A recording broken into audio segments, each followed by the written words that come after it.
Hello students, this is Dr. Amit Juneja, lecturer economics, Shahid Balwinder Singh Government Senior Secondary Smart School, Sabuana District, Fazilka, and I welcome you all in this channel Amit Juneja Economics.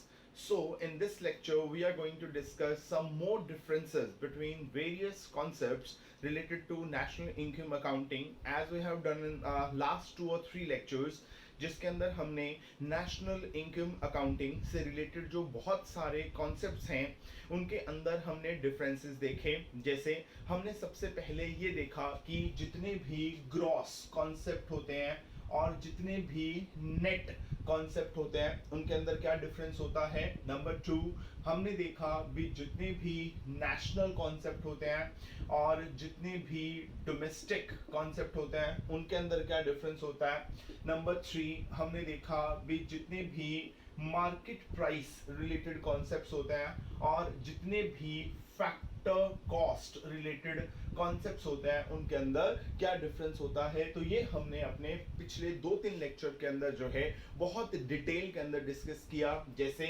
हमने concept बनाया gross domestic product at market price, this is one और the concept. एक concept हम और ले लेते हैं, let it be it is net national product at factor cost. So there are 2 concepts, एक हमने बनाया gross domestic product at factor cost. So this is our first concept, ठीक है। ओ सॉरी, यहाँ पे मार्केट प्राइस है तो यहाँ पे हम जो जीडीपी है हमने उसको मार्केट प्राइस पे लिया है। So it is the gross domestic product at market price.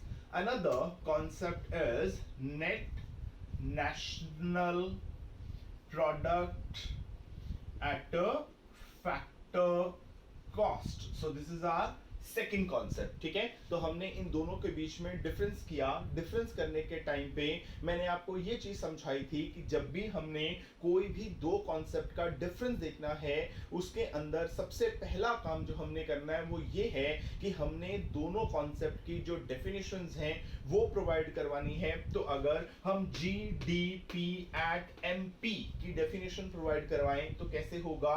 हमने कहा कि जीडीपी एट एमपी और gross domestic product at market price is the market value of the total final goods and services produced within the domestic territory of a country in an accounting year.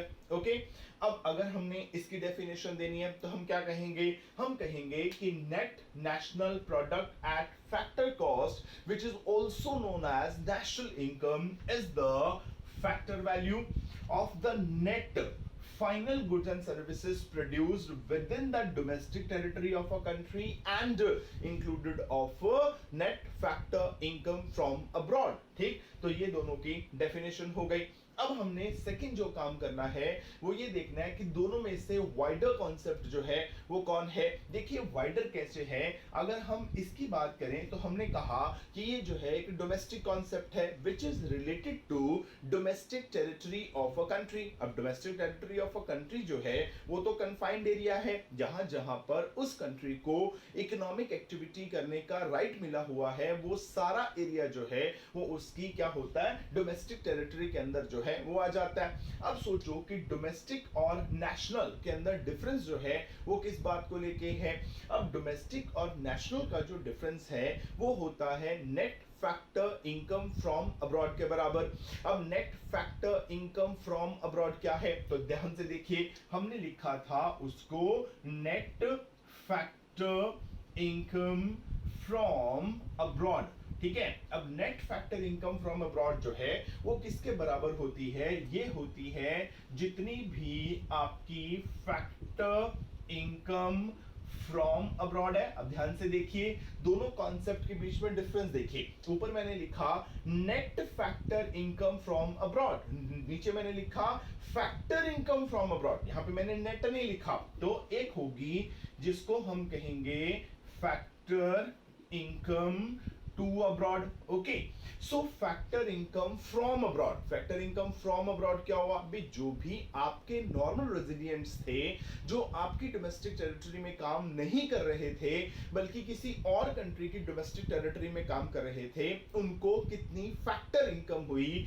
मतलब वो कितनी factor income abroad से लेके वो हमारी country के अंदर आए। अब फैक्टर इनकम टू अब्रॉड क्या हुआ कि बहुत सारे ऐसे लोग होंगे जो हमारे नॉर्मल रेजिडेंट नहीं होंगे, पर वो हमारी डोमेस्टिक टेरिटरी के अंदर काम कर रहे होंगे, पर वो हमारे नॉर्मल रेजिडेंट नहीं है। तो अगर हम उनकी इनकम को अपनी नेशनल इनकम के अंदर काउंट करें तो हम गलत हो जाएंगे। तो हम क्या करेंगे, at the time of calculation of domestic income हम उनकी इनकम को अपनी जो है डोमेस्टिक इनकम के अंदर काउंट करेंगे, क्योंकि उन्होंने हमारी डोमेस्टिक टेरिटरी के अंदर रह के जो है वो काम किया। पर जब हम अपनी नेशनल इनकम कैलकुलेट करेंगे हम कहेंगे that you are not the normal resident of India, क्योंकि आपने हमारी नॉर्मल रेजिडेंट बनने की जो टू कंडीशंस थी, लाइक फर्स्ट कंडीशन क्या थी कि मिनिमम स्टे जो है वो 1 ईयर होना चाहिए, नंबर 2 जो आपके इकोनॉमिक इंटरेस्ट हैं वो ऑन अ लार्ज स्केल हमारी कंट्री के अंदर जो है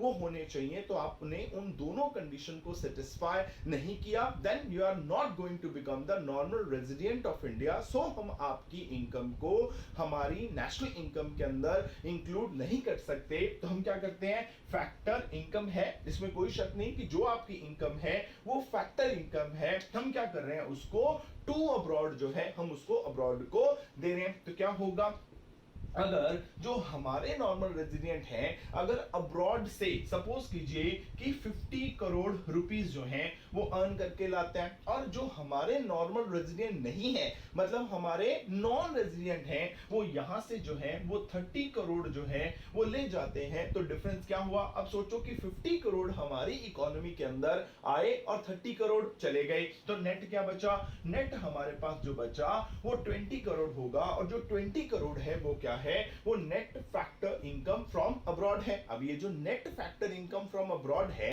ये तो कंट्री कहीं किसी भी कोई भी कंट्री से हो सकती है, क्योंकि जो हमारे फैक्टर ऑफ प्रोडक्शन है वो तो कहीं से भी किसी भी कंट्री के अंदर काम कर सकते हैं। तो हम कहेंगे कि जो आपका ये नेशनल वाला कॉन्सेप्ट है ये क्या है, ये एक वाइडर कॉन्सेप्ट है। क्यों वाइडर है, क्योंकि इसके अंदर हम सिर्फ और सिर्फ डोमेस्टिक इनकम नहीं लेते बल्कि इसके अंदर हम net factor income from abroad जो है वो भी लेते हैं। अब दोनों में से जो है उस किसका आंसर ज्यादा होगा, जीडीपी एट एमपी का होगा कि net national product at factor cost का होगा। हम इसके बारे में कोई व्यूज नहीं दे सकते। क्यों नहीं दे सकते, क्यों, चेक करो। अब ये जो है वो ग्रॉस है और ये जो है वो नेट है। अब ग्रॉस से हमें क्या बनाना है, नेट, तो हम क्या करेंगे इसमें से डेप्रिसिएशन जो है वो माइनस कर देंगे, तो ग्रॉस से क्या बन जाएगा, नेट। तो मैं कहूंगा भी जो ग्रॉस है उसके अंदर डेप्रिसिएशन इंक्लूडेड है पर नेट के अंदर डेप्रिसिएशन नहीं है, तो क्या हुआ, अब इसमें इंक्लूडेड है इसमें नहीं है, मतलब ग्रॉस में से डेप्रिसिएशन माइनस करेंगे तो क्या होगा, तो नेट बनेगी। सपोज करो कि हमारा जो gross domestic product at market price है वो 100 रुपीज है। ओके, 100 रुपीज के अंदर अब जो डेप्रिसिएशन है सपोज करो कि वो 5 है, तो मैंने क्या किया, बीच में से 5 को माइनस कर दिया, तो ग्रॉस से मैंने नेट बना लिया। अब इसको एक बार छोड़ देते हैं, ये मार्केट प्राइस है, ये फैक्टर कॉस्ट है। अब मार्केट प्राइस के अंदर जो भी आपके नेट इनडायरेक्ट टैक्सेस हैं वो इंक्लूड होते हैं और फैक्टर कॉस्ट के अंदर नहीं होते हैं। मतलब अगर मुझे मार्केट प्राइस से फैक्टर कॉस्ट बनाना है तो मुझे क्या करना पड़ेगा, जितने भी मेरे पास नेट इनडायरेक्ट टैक्सेस हैं वो मुझे क्या करने पड़ेंगे, वो मुझे बीच में से माइनस करने पड़ेंगे। लेट इट बी कि जो नेट इनडायरेक्ट टैक्सेस थे वो 10 थे, मैंने वो भी माइनस कर दिए। अब अगर मैं सिर्फ इतना ही करूं तो मैं ये कह सकता हूं कि ये ग्रॉस है ये नेट है, तो ग्रॉस बड़ा होता है नेट छोटा होता है, तो इसके बेसिस पे net national product at factor cost जो है वो एक नैरो कॉन्सेप्ट है। मार्केट प्राइस में नेट इनडायरेक्ट टैक्सेस इंक्लूड होते हैं, फैक्टर कॉस्ट के अंदर नहीं होते, तो इसके बेसिस पे पे भी जो जीडीपी एट एमपी है वो एक ब्रॉडर कॉन्सेप्ट है। पर सोचो कि अगर जब मैं डोमेस्टिक से नेशनल चेंज करने पे आया, ठीक है, अगर यहाँ पे ये जो मेरी net factor income from abroad है, अगर सपोज करो ये 50 होती, अब ये डोमेस्टिक है ये नेशनल है, ठीक है, तो अब क्या करना पड़ेगा, मुझे net factor income from abroad को प्लस करना पड़ेगा। तो मैंने कितना प्लस किया, 50, यानी 100 में से मैंने 15 माइनस किए और 50 मैंने प्लस कर दिए, तो आंसर कितना आया, 135। मतलब मेरा net national product at factor cost कितना आ गया, 135 आ गया। इसका मतलब इसका आंसर जो है वो ज्यादा हो गया। तो हमने आंसर पे नहीं जाना, क्यों, क्योंकि अब दोनों को जो है हम इसमें क्या कर सकते हैं, अगर सिर्फ दो पैरामीटर देखें, ग्रॉस और नेट, मार्केट प्राइस और फैक्टर कॉस्ट, तो इसके बेसिस पे जो है वो तो जीडीपी एट एमपी जो है वो बड़ा लग रहा है। पर जब हम यहाँ पे डी और एन पे आते हैं तो डोमेस्टिक जो है वो एक नैरो कॉन्सेप्ट होता है, नेशनल जो है वो एक ब्रॉडर कॉन्सेप्ट होता है। तो हम ओवरऑल ये कह सकते हैं कि जो net national product at factor cost है, क्योंकि वो नेशनल इनकम होती है, तो नेशनल इनकम हमेशा डोमेस्टिक इनकम से बड़ा कॉन्सेप्ट होगा। तो इन दोनों के अंदर net national product at factor cost जो है वो एक वाइडर कॉन्सेप्ट जो है वो होगा। ओके, तो ये इस तरह के डिफरेंसेस जो हैं वो हमने बहुत सारे जो है वो कर लिए। इसके बाद जो हमने किया वो हमने किए differences between the various concepts जो हम कैलकुलेट करते हैं from the national income. Like हमने डिफरेंस किया, सबसे पहले हमने क्या किया, हमने नेशनल इनकम का और प्राइवेट इनकम का, इन दोनों का डिफरेंस देखा कि नेशनल इनकम और प्राइवेट इनकम में क्या डिफरेंस होता है। नंबर 2 हमने देखा कि एक होता है प्राइवेट इनकम और एक होता है factor income from net domestic product according to private sector. तो इन दोनों के बीच में क्या डिफरेंस होता है, ठीक है, वो भी हमने देखा। फिर हमने देखा कि एक होती है जिसको हम कहते हैं पर्सनल इनकम और एक होती है उसको हम कहते हैं प्राइवेट इनकम। अब इन दोनों में क्या डिफरेंस होता है वो भी हमने देख लिया। तो उसमें हमने ये कहा था कि अगर हम फर्स्ट, सेकेंड और थर्ड की बात करते हैं तो फर्स्ट में क्या होगा, ये नेशनल इनकम है, ये प्राइवेट इनकम है। तो पहला डिफरेंस हमने ये कहा था कि नेशनल इनकम के अंदर गवर्नमेंट और प्राइवेट दोनों सेक्टर की इनकम होती है, जबकि अगर हम प्राइवेट इनकम की बात करते हैं उसमें सिर्फ प्राइवेट सेक्टर की इनकम होती है। नंबर 2, इसमें सिर्फ फैक्टर इनकम होती है, इसमें फैक्टर के साथ साथ जो ट्रांसफर इनकम है वो भी होती है। तो इस तरह के बहुत सारे डिफरेंसेस जो हैं वो हमने नेशनल इनकम और प्राइवेट इनकम के अंदर किए। जब हमने प्राइवेट इनकम और factor income from net domestic product according to private sector देखा, उसमें हमने कहा कि जो प्राइवेट इनकम है उसमें फैक्टर इनकम और ट्रांसफर इनकम दोनों होते हैं। अब ये तो इसके तो नाम में लिखा है, ये तो फैक्टर इनकम है तो इसमें सिर्फ फैक्टर इनकम आएगी। जो प्राइवेट इनकम है हम उसको नेशनल इनकम से कैलकुलेट करते हैं। जो फैक्टर इनकम है इसको कहां से कैलकुलेट किया गया, चेक करो, इसके नाम में ही है कि factor income from net domestic product, उसको डोमेस्टिक से कैलकुलेट किया हुआ है, ठीक है, वो आ जाएगा। ठीक, तो ये क्या हो जाएगा, ये बड़ा कॉन्सेप्ट हो जाएगा, ये जो है वो एक नैरो कॉन्सेप्ट जो है वो हो जाएगा। फिर हमने कहा कि पर्सनल इनकम और प्राइवेट इनकम का डिफरेंस क्या है, तो हमने कहा जो प्राइवेट इनकम है, what is that income, that income is जो भी हमारी कंट्री का प्राइवेट सेक्टर है, what income that private sector is earning from the factor income as well as from the transfer income, तो वो प्राइवेट इनकम आ जाएगी। Personal income क्या है कि जितनी प्राइवेट इनकम होती है उसमें से कितना शेयर वो अपने यहाँ पे जो पर्सन काम कर रहे हैं उन पर्सन को दे देता है, that is called personal income, तो वो यहाँ पे आ जाती है। तो आज हम इसी ही जो है सीक्वेंस को आगे बढ़ाएंगे। आज के लेक्चर में हम दो और कॉन्सेप्ट जो है वो देखने वाले हैं। एक उसके अंदर है हमारे पास, हम फिर से ऐसे लाइन लगा लेते हैं बीच में, एक हमारे पास है उसको हम कहते हैं पर्सनल इनकम और एक है उसको हम कहते हैं पर्सनल डिस्पोजेबल इनकम। ओके, तो अब इन दोनों के बीच में क्या डिफरेंस होगा, हम उन चीजों को जो है वो क्लियर करते हैं। ठीक हो गया। अब अगर आपको दोनों का फॉर्मूला याद हो तो सारा का सारा जो डिफरेंस है वो आप इसके फॉर्मूला से जो है वो क्लियर कर सकते हैं। तो हमने पर्सनल इनकम जो है वो कैसे कैलकुलेट करी थी, हमने क्या किया, पर्सनल इनकम जो है उसको कैलकुलेट करने के लिए हमने सबसे पहले क्या लिखा, हमने लिखी प्राइवेट इनकम भी। ये तो वो इनकम है जो हमारी कंट्री के प्राइवेट सेक्टर को होती है। उसके बाद हमने क्या किया, हमने कहा ये जो टैक्सेस हैं वो कौन ले जाता है, वो तो गवर्नमेंट ले जाती है, जो वो अपने पर्सन को जो है वो नहीं दे सकता। कुछ जो है वो क्या होंगे, उसके अनडिस्ट्रीब्यूटेड प्रॉफिट्स होंगे, मतलब ये वो पैसे होंगे जो क्या होगा, एक जो प्राइवेट सेक्टर वाला है वो अपने पास रख लेगा, तो वो अपने पर्सन को नहीं देगा, तो क्या हो जाएगी। अब जैसे हमने एग्जांपल लिया था कि अगर प्राइवेट इनकम जो है वो 100 रुपीज है, उसमें से क्या हुआ, जो गवर्नमेंट है वो 10% के हिसाब से जो है वो कॉर्पोरेट टैक्सेस ले गई, वो तो गवर्नमेंट ले गई। नंबर 2, कुछ पैसे जो हैं वो प्राइवेट सेक्टर ने अपने पास रख लिए। मान लो वो कहता है कि 20 रुपीज जो है वो मैं अपने पास रखता हूं, तो मैं कहूंगा कि जो पर्सनल इनकम है वो क्या होगी, 70 रुपीज होगी। मतलब जो प्राइवेट सेक्टर वाला है वो क्या करेगा, अपने पर्सन के अंदर 70 रुपीज जो है वो डिवाइड कर देगा, तो वो क्या हो जाएगी, वो पर्सनल इनकम जो है वो हो जाएगी। अब अगर हम इधर आए तो हमने कहा कि जो पर्सनल डिस्पोजेबल इनकम है वो क्या है। जो पर्सनल डिस्पोजेबल इनकम है, हमने कहा कि इस इनकम को हम कहां से कैलकुलेट करते हैं, जो भी हमारी पर्सनल इनकम होती है उससे।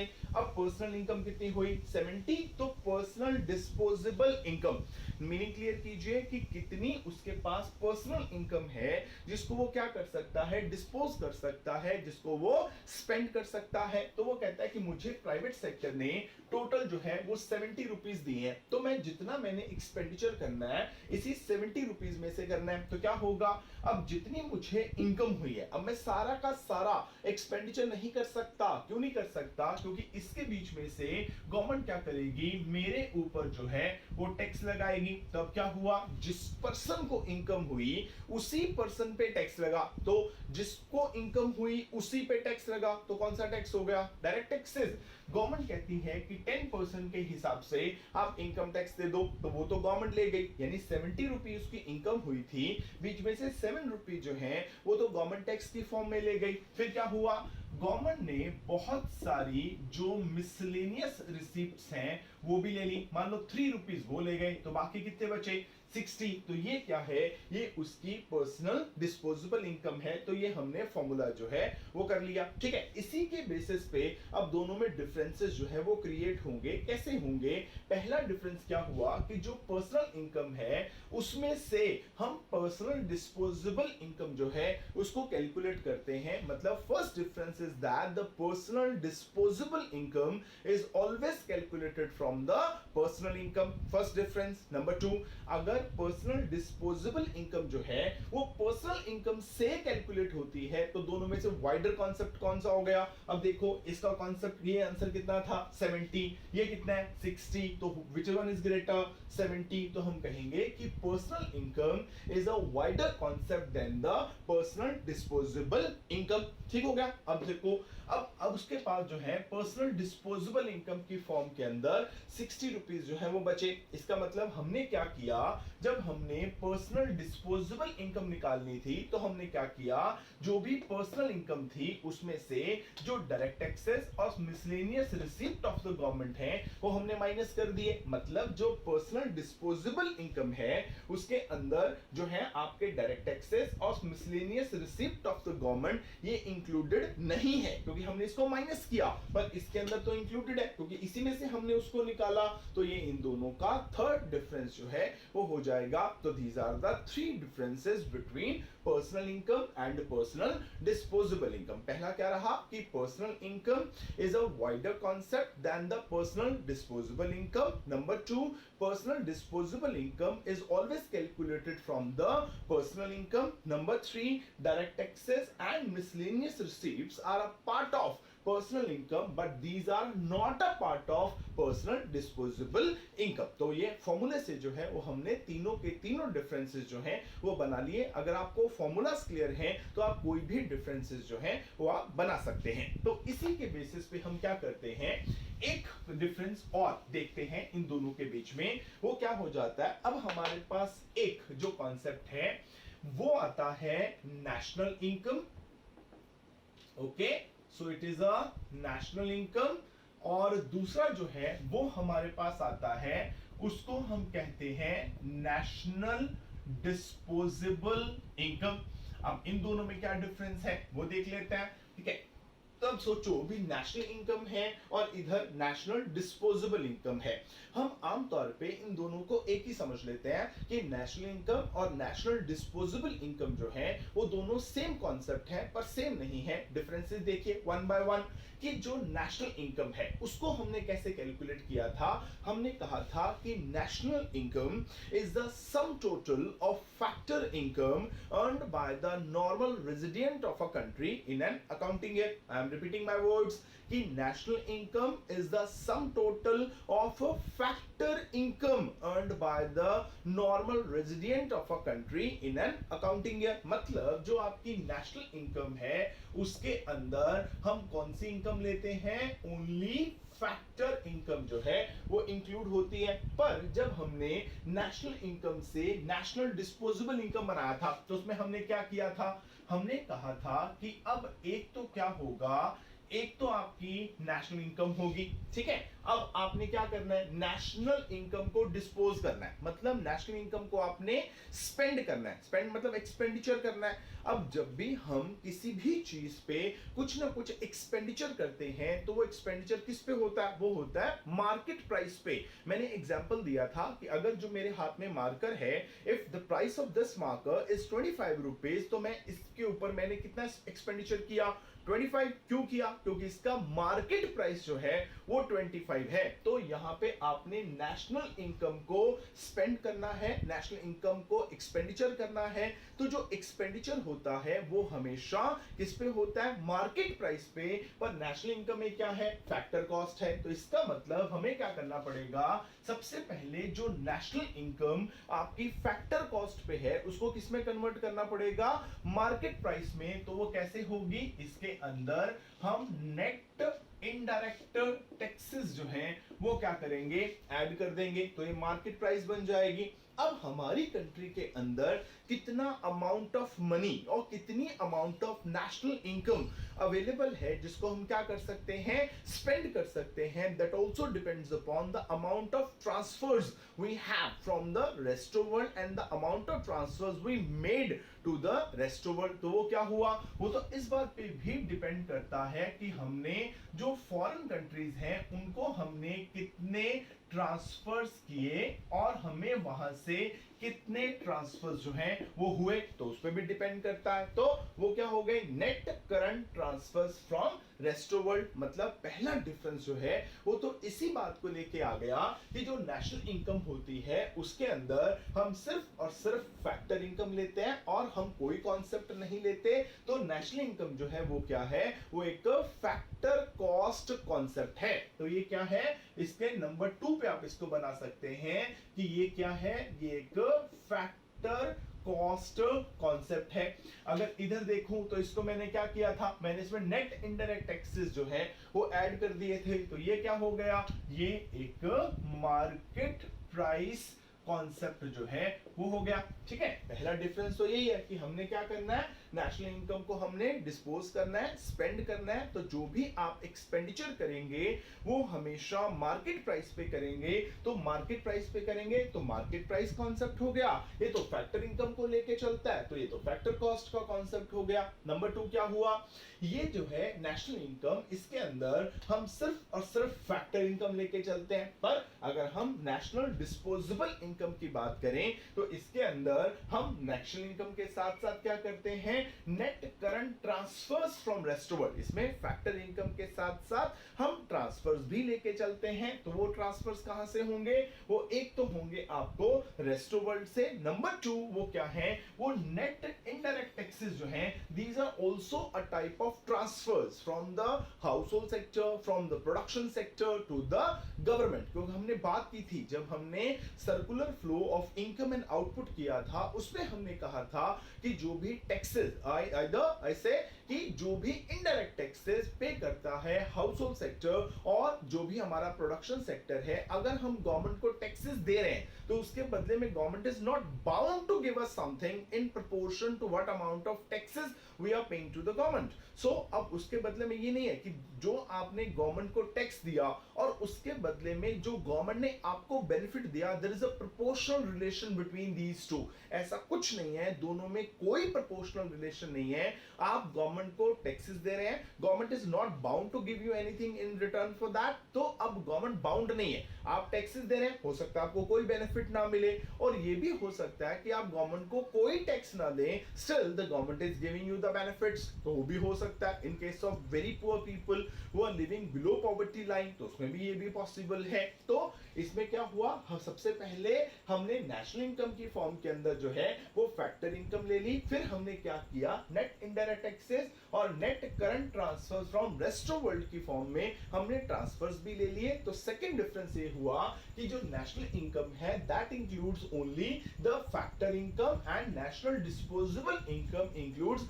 Factor income as well as the transfer income. तो वो दोनों इनकम को जो है वो लेके चलती है. अब देखो दोनों में से वाइडर कॉन्सेप्ट कौन सा होगा, तो ऑब्वियस है कि जो नेशनल इनकम है वो क्या है, वो एक नैरो कॉन्सेप्ट है, ठीक है. और जो नेशनल डिस्पोजेबल इनकम है वो क्या है, वो एक वाइडर कॉन्सेप्ट जो है वो हो जाता है, ठीक है. अब क्योंकि वाइडर क्यों हो गया, क्योंकि इसके अंदर हमने नेट इनडायरेक्ट टैक्सेस भी ले लिए और साथ के साथ हमने net current transfer from rest of world भी ले लिए. तो इसमें तो सिर्फ और सिर्फ फैक्टर इनकम है. तो it is a narrow concept and it is a wider concept. अगर हम नंबर 4 की बात करें, तो अगर हम दोनों को कंपेयर करें on the basis of their economic importance, मतलब अगर हम इकोनॉमी के पॉइंट ऑफ व्यू से देखें या हम इकोनॉमिक डेवलपमेंट के पॉइंट ऑफ व्यू से देखें, तो विच concept has more significance, either it's the national income which is important or it's the national disposable income which is important. देखो जब भी हम चैप्टर स्टार्ट करते हैं उसमें मैंने शुरुआत के अंदर बात की थी that we are going to calculate national income and its related aggregates. तो क्या होगा, हम उसमें क्या लेके चलेंगे, उसमें हम सिर्फ और सिर्फ जो है वो नेशनल इनकम कैलकुलेट करेंगे और नेशनल डिस्पोजेबल इनकम जो है वो क्या होगा, वो इसके एसोसिएटेड जो वेरिएबल्स हैं उसके अंदर आती है. तो इकोनॉमिक डेवलपमेंट जो है वो नेशनल इनकम पे डिपेंड करती है, वो नेशनल डिस्पोजेबल इनकम से डिपेंड नहीं करती. तो अगर हम इकोनॉमिक पॉइंट ऑफ व्यू से देखें तो जो नेशनल इनकम का कॉन्सेप्ट है ये क्या है, ये एक मोर इंपॉर्टेंट कॉन्सेप्ट है और ये क्या है, ये एक लेस इंपॉर्टेंट कॉन्सेप्ट जो है वो हो जाता है. मतलब जो भी कंट्रीज हैं उनका जो मेजर जो कंसंट्रेशन रहता है वो रहता है कि कैसे वो अपनी नेशनल इनकम को इंक्रीज करें, ना कि अपनी नेशनल डिस्पोजेबल इनकम को इंक्रीज करें. कैसे, क्योंकि नेशनल डिस्पोजेबल इनकम इंक्रीज करनी है तो उसके लिए क्या करना पड़ेगा, नेट इनडायरेक्ट टैक्सेस ज्यादा लगाने पड़ेंगे. अगर इनडायरेक्ट टैक्सेस ज्यादा लगेंगे so it will have an adverse effect on the standard of living of the people living below poverty line और द पॉवर्टी लाइन, ठीक है. तो उनके ऊपर एडवर्स इफेक्ट पड़ेगा. मतलब जो मिडिल क्लास पीपल हैं या पुअर पीपल हैं या बीपीएल फैमिलीज हैं उनके ऊपर बहुत एडवर्स इफेक्ट पड़ने वाला है, तो उनको ज्यादा टैक्सेस देने पड़ेंगे. तो उसको हम इकोनॉमिक डेवलपमेंट थोड़ी कह सकते हैं. अभी आपने क्या किया, अपनी नेशनल डिस्पोजेबल इनकम को बढ़ाने के चक्कर में लोगों पे टैक्सेस ज्यादा लगा दिए, तो वहां से उनसे पैसा लिए जा रहे हैं. तो जो भी पुअर पीपल हैं और जो मिडिल क्लास पीपल हैं, they are providing you the taxes and you are getting handsome amount of money in the form of taxes from these people and you are saying that your national income is this and this. So this is not the case. Number 2, अब यहाँ पे देखो net current transfers from rest of world है. This shows your dependence on the other countries of the world. So ये भी अच्छा नहीं है. तो हमेशा जो concentration रहेगा वो किस पे रहेगा, वो national income पे रहेगा, ना कि national disposable income पे जो है वो रहने वाला है. Now it's clear. So this is the difference between national income and national disposable income. अब ऐसे ही हम क्या करते हैं, एक कॉन्सेप्ट और लेते हैं और फिर दोनों के बीच में जो डिफरेंसेस हैं उसको क्लियर करते हैं. आमतौर पे जिन स्टूडेंट्स ने इसको थोड़ा डिटेल में नहीं पढ़ा होता वो क्या करते हैं, वो इसको एक ही समझ लेते हैं. एक होता है उसको हम कहते हैं पर्सनल डिस्पोजेबल इनकम, ठीक है, जिसको हम ऑलरेडी डिस्कस कर चुके हैं। एक अभी हमने डिस्कस किया 2 मिनट पहले, वो है आपका नेशनल डिस्पोजेबल इनकम, ठीक है। तो अब इन दोनों को एक ही समझ लेते हैं कि personal disposable income and national disposable income, these two are the same concept, but दोनों में बहुत डिफरेंस है, जैसे हमने ऑलरेडी बात की थी। तो पहला डिफरेंस क्या रहेगा नेशनल डिस्पोजेबल इनकम और पर्सनल डिस्पोजेबल इनकम के अंदर, वो ये रहेगा कि जो भी आपकी पर्सनल डिस्पोजेबल इनकम है, इसको मैं पीडीआर लिख देता हूं, इज ऑलवेज, इसको हम कहां से कैलकुलेट करते हैं, it is always calculated from personal income. Okay, हमने बात की थी कि अगर हम क्या करें, पर्सनल इनकम में से अगर हम क्या माइनस करें, दो चीजें माइनस करनी थी। अगर हम पर्सनल इनकम में से डायरेक्ट टैक्सेस और miscellaneous receipt of the government minus कर देते हैं, तो जो बचेगा वो क्या होगा, that is our personal disposable income. So the personal disposable income is always calculated from the personal income. अगर हम इधर आ जाएं तो नेशनल डिस्पोजेबल इनकम, इसको मैं एनडीआई लिख देता हूं, ये किससे कैलकुलेट करी थी, it is always calculated from national income, ठीक है। तो ये किससे कैलकुलेट होती है, ये नेशनल इनकम से जो है वो कैलकुलेट होती है। वैसे भी अगर याद ना रहे तो कैसे है, ये देखो ये पर्सनल डिस्पोजेबल इनकम है तो ये पर्सनल इनकम से कैलकुलेट होगी, ये नेशनल डिस्पोजेबल इनकम है तो ये नेशनल इनकम से कैलकुलेट होगी। इसको कैलकुलेट करने के लिए हमने क्या किया था, सबसे पहले हमने नेशनल इनकम को कैलकुलेट किया।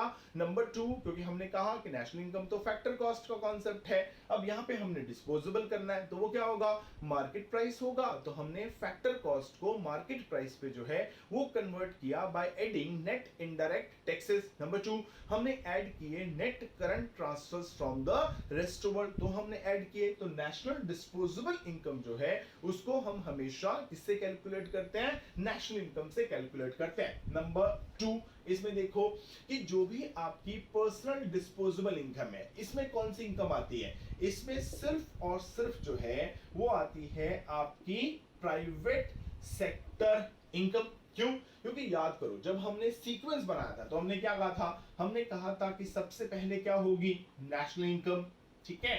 नेशनल इनकम से क्या होगा, हम निकालेंगे प्राइवेट इनकम, ठीक है, और प्राइवेट इनकम से क्या निकालेंगे, पर्सनल इनकम।